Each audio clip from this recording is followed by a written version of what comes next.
What is going on, folks? Welcome back to another episode of the Locked On Pitt podcast, your daily podcast covering the Pittsburgh Panthers, part of the Locked On Podcast Network, your team every day as usual. I am Nick Farabaugh, right for Pittsburgh Sports Now, call games at WPTS Radio, and I'm a production assistant at ACC Network. And folks, today we have a pretty loaded episode to talk about, but first, spring camp starts today. I want to talk about one main topic that continues to come up when I look at this team. Did Pitt do enough to address their linebacker situation in this offseason, or do they have to add the B of the portal more as they go into the spring? We'll talk about that today. We'll also talk about the women's basketball team as they near the ACC tournament and these last two games they played and why there might be optimism to be had with this team going to next year. And we'll also look over baseball and softball and where they're going in their respective seasons. It's all coming up here on today's episode of Locked On Pitt.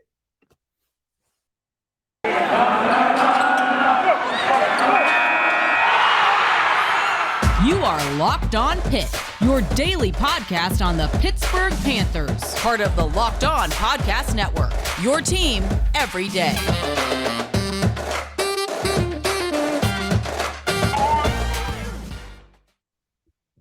What's going on, folks? Welcome back to another episode of the Locked On Pitt podcast, your daily podcast covering the Pittsburgh Panthers. And as always, thank you, folks, for making the Locked On Pitt podcast your first listen every day, folks. If you're watching on YouTube, like, comment, subscribe, turn on the notification bell, do all that great things. If you're listening, make sure to leave a review, give feedback.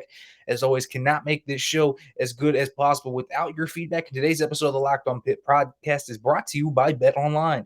BetOnline has you covered this season with more props, odds, and lines than ever before. BetOnline, where that game starts. And folks, today there's plenty to talk about. A very busy weekend for Pitt. Obviously, the advent of basketball season coming into its twilight zone for this team. Spring practice starting up today. Lacrosse having two pretty big games. Baseball and softball continuing to get into their stride a little bit more. It's a busy week. Gymnastics had a big meet against LSU and a few other teams down in Texas. There was a lot that happened. The swim and dive ACC meets, the track and field meets. I mean, there was everything. So lots of things happened. But the one thing that I kept coming back to as we saw spring ball come up more and more as it crept closer and closer, and now that we are officially essentially here at the start of spring ball, was what in the world is Pitt going to do at linebacker?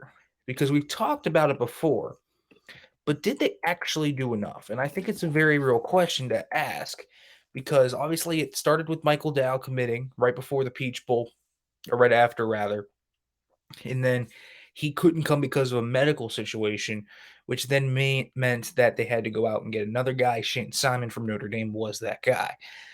And so now it feels like we now know where Shane Simon will play. And Narduzzi said he will play at the money position. And so we have Shane Simon as a money backer, which means Servassier Dennis is almost certainly the Mike linebacker. And then that kind of leaves you in a weird spot for your star linebacker, right? It's an interesting topic. And so you have a bunch of different linebackers now in a room that outside of Servassier Dennis are very unproven. Now, the Mike spot is probably the most proven. It's going to be Dennis and Brandon George, I would assume. I know Brandon George gets a lot of flack, but I tend to see him more as a fine backup again. And I've talked about this on here. I think that Brandon George is a lot better than people give him credit for. Now, yes, I don't think he's all that athletic, which is what it is. He's a little tight in his hips, so he's not great dropping back in coverage, but he's also very, very intelligent. He's very football intelligent. He's a guy that plays with the physicality, that sets the tone. He's able to shed blocks at the second level. When you were talking about that Mike spot, you really need to be able to beat blocks at the second level. Really good run defender.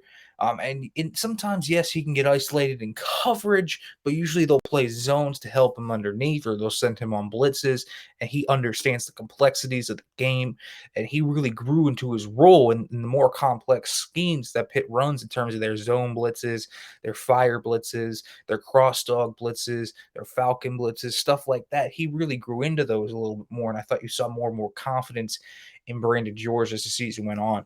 And yeah, again, limitations, but as a backup Mike backer for a guy like Servasi Dennis, who was such a dynamic playmaker in the middle of your defense, who really improved from the start of the year to the end of the year in terms of the Mike backer position. By the end of the year, he was one of the best middle linebackers in the ACC, not just one of the best linebackers. And I thought that was something that really was good. He was obviously one of the best outside linebackers before when he played money, but now he's one of the best inside linebackers as well. And Mike position is the hardest position to play in the Pat Narduzzi scheme in terms of the linebacker spot. Star isn't necessarily easy either, but money's the easiest. You can kind of just attack, go downhill. But I really liked what I saw from Servasi Dennis. So then you have to look to the money. And we've talked about Shane Simon, athletic freak that has all the traits to be a stud, and not a guy that we have seen come through the Pitt program very often in terms of athletic traits. Raw athletic traits this guy carries with him are insane. And there's a reason he was highly sought after out of high school. The burst, the explosiveness, the pure speed he has, the ups and downs this guy has on the football field are like the jackrabbit, up and down, up and down, up and down. You'll see him make a great play one play, and it'll be one of the best plays you'll see all year, and then you'll see him make a real dumb play. Now he has to find that consistency, and Pitt has been able to make their linebackers find that consistency. Phil Campbell, Cam Bray, Chase Pine improved over his time. Obviously, Servasi Dennis has done a great job here. So there's been a lot that Pitt has been able to do with that linebacker room. Can they give Simon that consistency? And if they do, his ceiling's going to be really good. But again, he is not a 100% penciled in starter. He might start on the two deep as the number one money backer, but I don't think you can put him in there 100%. Now, the starting star linebacker, this was supposed to be where Michael Dow was going to play, but now you imagine it will be Bengali Kamara. I would imagine Kamara is going to start at the star. He looked really good at the money last year in the Peach Bowl.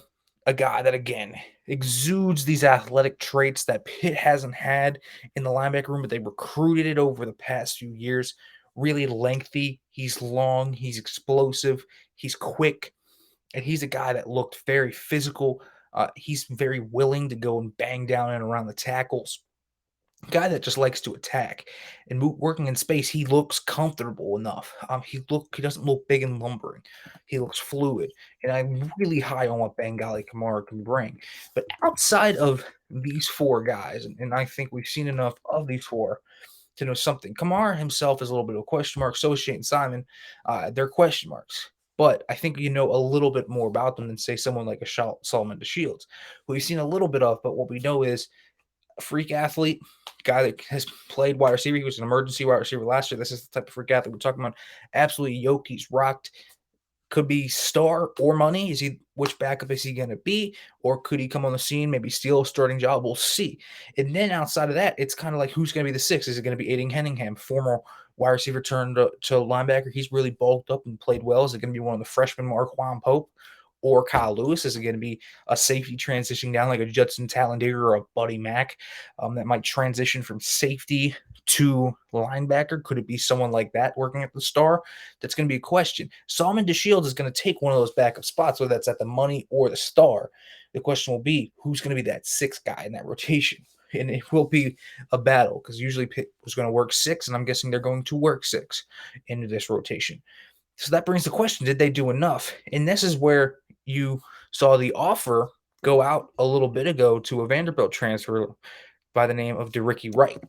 He was a guy that transferred after some tough circumstances in Nashville, rather, for again, Vanderbilt, a guy that's very long, very lengthy. It's going to be really interested in him. And they're going to have other competition. He was offered by Texas, for example. He's a really talented player in terms of physical tools. He was very, very heavily pedigreed coming out, a guy that plays with a certain edge to him. And so when you look at him at 6'4", 230, this guy's size jumps out. But he's also an extremely athletic player. And so the question is, where would he project? Is he the money backer? And if they could get him, it would change everything, right? This is a guy that though played a little bit of a linebacker safety hybrid. So if you're gonna ask me, De'Rickey Wright would be the star linebacker, and that would force Bengali Kamara and Shane Simon into a battle for the money spot. And then if Kamara wins, he'll start at the money. If he loses, it'll be Simon, and then it'll be Kamara at the backup star. I mean, it kind of depends, and then that will obviously depend on Solomon DeShields and everything. But I do think they could use one more because again, there's a lot of ifs and question marks. There's talent here, no question about it. There's raw talent here. Shane Simon's raw talent is there. Bengali Kamara's raw talent is there. Solomon DeShields' raw talent is there. All these guys have really raw talent. Kyle Lewis has really good tape. So does Aiden Hemmingham in terms of his pure measurables, size. Like they have good talent. The question is it going to turn into on-field play? Consistency is the potential going to come into actual play, actual results. That's a different story. And so I think Pitt's going to, if they can add more certainty to that room, a guy like De'Rickey Wright who played a safety linebacker hybrid role in the Vanderbilt defense could play at the star or could play at the money. I think that's what they could use. And I think adding him would be big. So, well, I think they tried to do a lot, and I think they could. I think it wouldn't hurt to add another linebacker here, especially since they now have 86 on scholarship, and certainly more to transfer out from the quarterback room alone. I think they'll be able to afford Wright if he wants to come. So that definitely is someone I think Pitt should look at. All right, folks, let's transition over to women's basketball a little bit. I want to talk about that. But first, let me let you know about Bet Online because football might be over for this season, but basketball is in full steam for both pro and college hoops. From all the latest odds, totals, player performance props to where the next fired coach is going to land, BetOnline.net is the number one spot for all your sports betting needs. BetOnline remains the best spot for all your sports scores, podcasts, and news this season. And folks, it's not just basketball. BetOnline.net is your source for hockey, boxing, and UFC odds, as well as other coverage and information. Head to the website today or use your mobile device to learn more about the trends and action. BetOnline, where the game starts.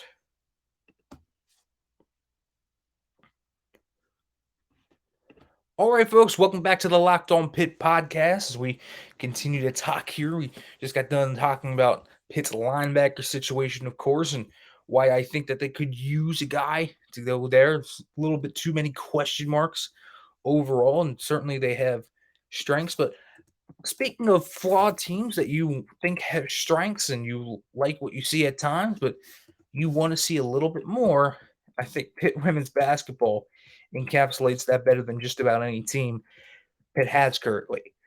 And so as I continued to watch this team against Louisville Thursday and now against FSU on Sunday, this team is flawed, but there's talent on this team. And I think, and I've said this, never in the world has the talent ever been an issue under Lance White. And you got Aislinn Malcolm coming in, local scorer, guard extraordinaire, a slasher, a true slasher that's going to be able to get to the basket. She can shoot a little bit. She's a dynamo.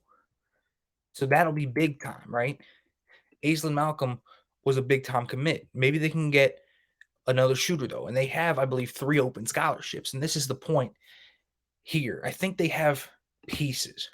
I think they have things that they can work with. They lost Jayla Everett, but honestly, to a degree, they played better without her.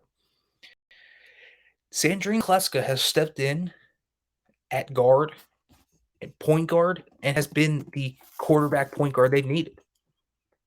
She has been very good recently, and I don't know why she hasn't been playing more.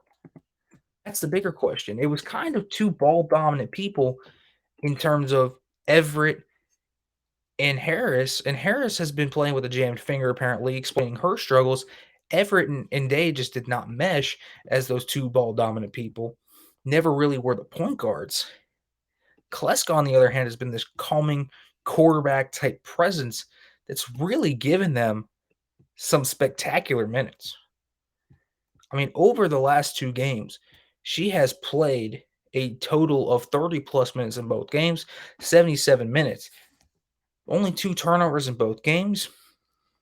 She's done a really nice job. She's been good on the boards. She's gone after it in terms of passing. She's 4 assists in both games. She's not going to be a high scoring output, but she doesn't need to be. She's been that calming presence they need. Since being inserted into the starting lineup, I've been very impressed with her. I think she can be their starting point guard next year. And I think that'll be very smart of them to get her into that starting point guard role.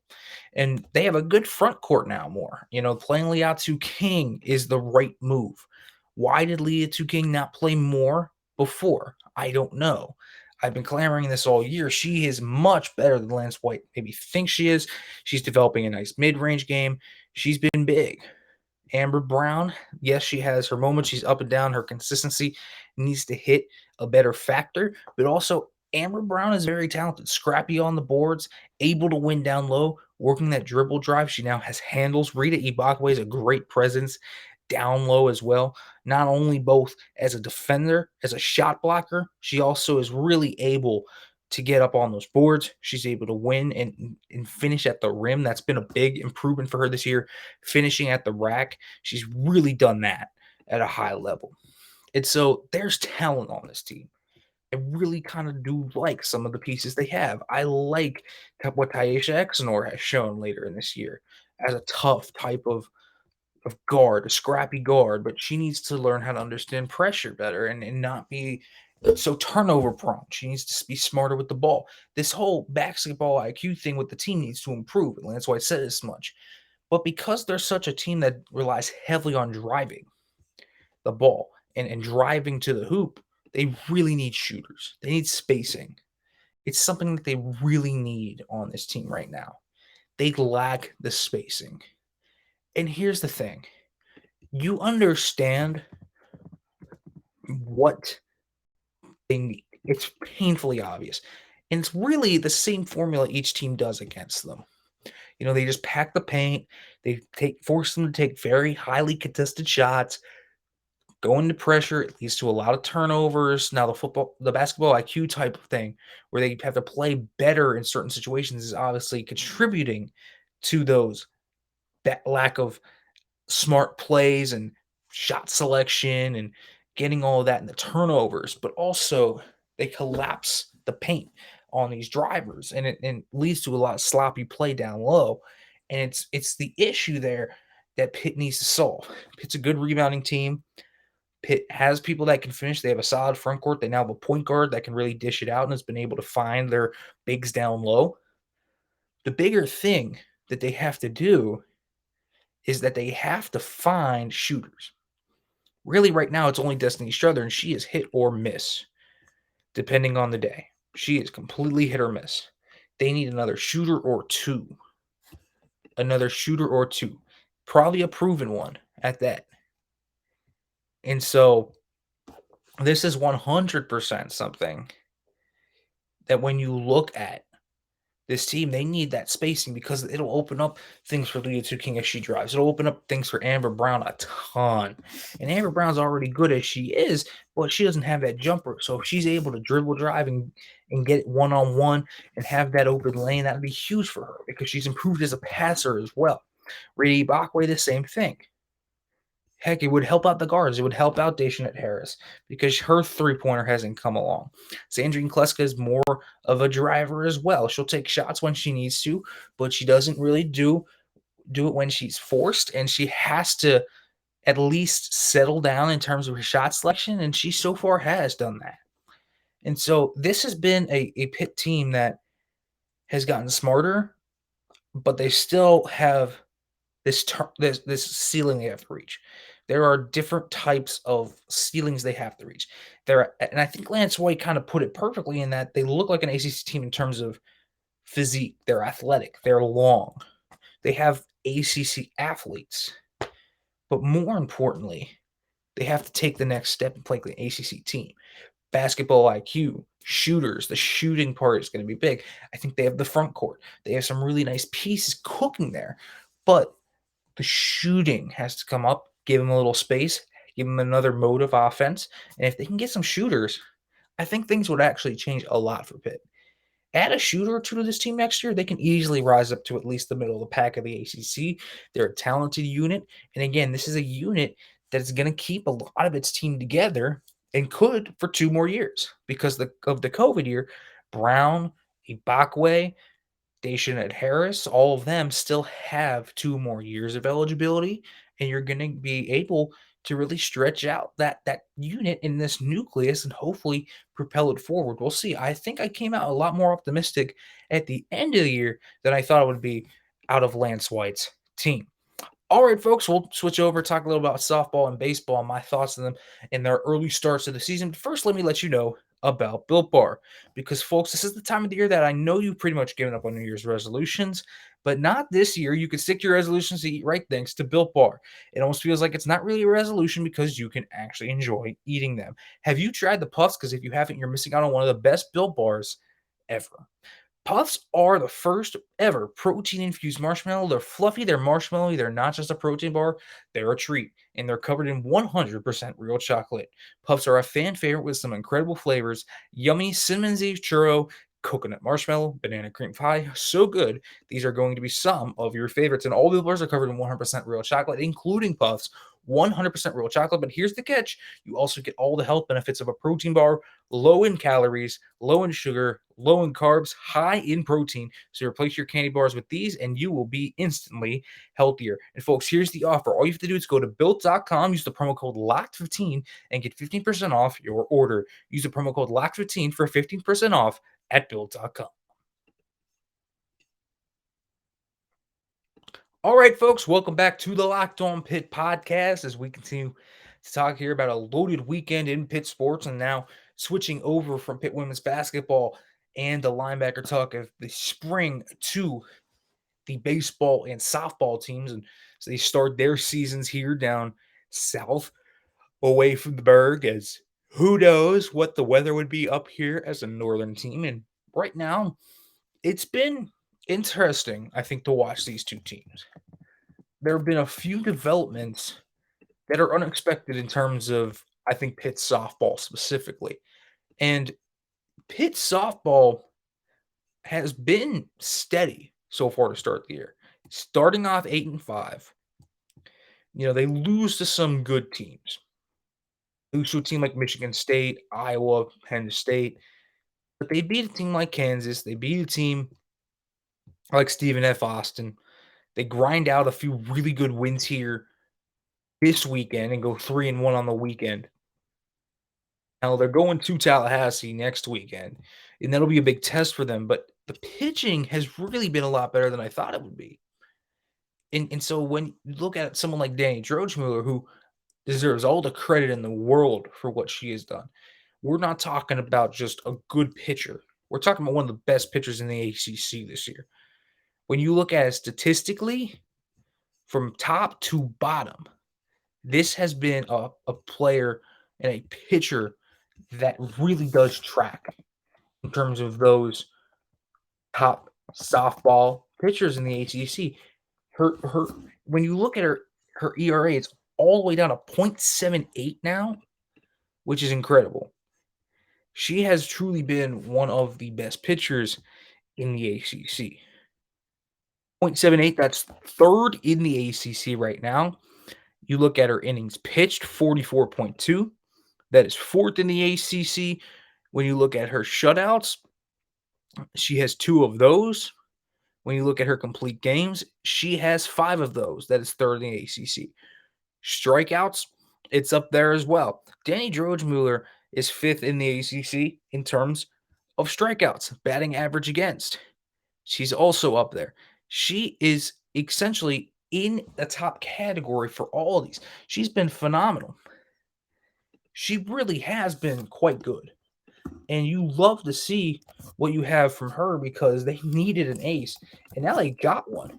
Ali Murskin, the Jacksonville transfer, has also been solid as a number 2. Now, I'm not completely convinced she's a true number 2. We'll see how she goes in the ACC play. We'll also see how good George Mueller is against FSU this week. But if this pitching performances can keep up and they can continue to go forward, hey, maybe they got something here. But behind that, it's not much. They have Mackenzie Styles, who's got racked. Abby Edwards hasn't had a great start to the year either. So there's a lot they still have to work on. The bats are coming on just fine. They've had a few really good players already be able to really hit the ball. Cami Thompson, no surprise there. She's always been able to do it. Haley Brunson, the freshman, has really had a hot start. E.C. Taylor's been great in the leadoff spot. They've had a few really good additions. Yvonne Whaley, the Texas Tech transfer, has been really good for them in terms of that 2-hole. So they've had enough to where this team is building something, but I don't know how good they are yet. They're better than last year's team. It seems like they have more pitching, but again, if they only have 2 pitchers, you're going to run into issues regardless. You need more depth than that. So maybe they're still a year or 2 away from truly getting on that train and going perfectly. Now, baseball is an interesting story. They're 5-3, split the series with Canisius last week, and 2 pretty ugly losses, 11-3 and 15-7. And then they won 12-2 and 4-0. But this week, a 4-3 win over Bradley, then a 3-2 loss, but 2 straight rattle-off wins against Lipscomb in back-to-back days, including one where they won 16-0 on Saturday. It was an encouraging weekend for this team because what they really needed to put together was a unit that showcased that they could 100% deal with the pitching and be able to go through all of those ups and downs of the pitching unit. And they have a lot better pitching performance this week. Obviously, they had those really 2 bad games last week where they allowed 11 and 15, didn't allow more than 5 this week in the game, and it led to a 3-1 record. Now, there's always going to be question marks. Matt Gilbertson has proven that he is fine. Billy Corcoran had a really good outing against Bradley, although they lost that one. I thought that Logan Evans has really been great. The Penn State transfer, Logan Evans, 14 innings thus far pitched, 0 runs allowed in those 14 innings. He's really been strong to kick it off. He's been great so far. 10 strikeouts, only 2 walks, 7 hits allowed over those 14 innings. You really like what you've seen from him. The bullpen's still a work in progress, out trying to replace guys like Chase Smith and Jordan McCrum. Obviously, they're not healthy completely yet either. So this is a pitching staff that still needs to get healthy, but the hitting as well has been a little bit of an issue. Sky Duff has been solid to start off the year. So is Kyle Hess and Bryce Hewlett. No surprise there. Jeff Whaler, the Youngstown State transfer, has also been one that has been solid. Tatum Levens, the transfer from LaSalle, has really given them a boost in that catcher spot in terms of offense, and they needed it. It was really a black hole for them last year in terms of that. Riley Wash is now gone, of course, but they've done a nice job of turning that into a productive spot thus far. Jordan Anderson and Brock Franks are 2+ defenders that haven't been able to hit much. Now, Franks was able to hit this weekend pretty well, including had a homer against Lipscomb, a key one at that. Anderson hasn't been able to find his bat going, but his plus center field ability, especially playing at such a vast, expansive park like Cox Field, has been pretty big for them. So we'll see if that continues. I think it will, and they'll need to watch out for him as they get into their home stretches here as the spring continues on. But good signs from this baseball team coming into this week. I'm not sure if they're 100% as good as they were last year. Again, I'm not sure if they have the firepower for losing guys like Nico Popa and David Yanni. But I do think that they have, if the pitching can pitch like they did this weekend, and you see that, and you see the bullpen really strike down well, and you get solid starts from guys like Billy Corcoran and Logan Evans consistently, I think this will be a good thing for Pitt. And you'll see this team at least grind out wins and give teams a run for their money, especially once they start to get into ACC play. All right, folks, thanks for listening. And as always, We will be back tomorrow. I'll be heading off to the combine with Alan Saunders. We will give you coverage. Kenny Pickett, Damari Mathis, Calamitis there.